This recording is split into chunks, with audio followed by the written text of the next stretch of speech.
Me a ghost story that sounds completely unbelievable but is entirely true. Okay, so a couple years ago, I was in Estes Park, Colorado. I'm a wildlife photographer, so I was actually there looking for elk to photograph.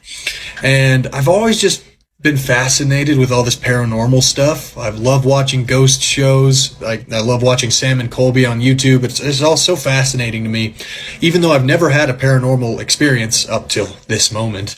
It just was very fascinating to me. So because of that, I wanted to stay in the Stanley Hotel, which is in Estes Park and is notoriously one of the most haunted hotels in the world. Sam and Colby have done multiple videos there and have captured some pretty crazy stuff.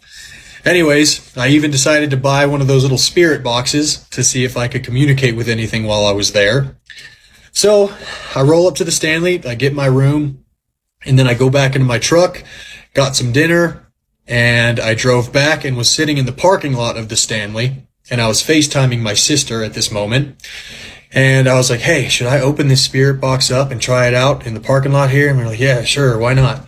So I opened the spirit box, start asking questions for probably 10 minutes, not a single thing, no response whatsoever. So I was like, okay, this is kind of dumb. But I was like, why don't I take it up to the room, see if I get anything there? So I go into my hotel room, which is very eerie, by the way. They've got all these pictures of like really old-timey photos of creepy old people standing there. You know how it is. And I'm still FaceTiming my sister, and I asked all kinds of questions while I was in the hotel room for probably another 10 minutes. Again, no response.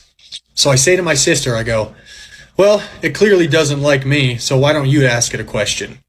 And I kid you not, clear as day, the spirit box goes, no, you ask it something, like in like a sassy voice. I'm dead serious. It hadn't said anything this entire time until I say to my sister, you ask it a question, and it was almost like I was talking to some dude on the phone. It sounded that clear.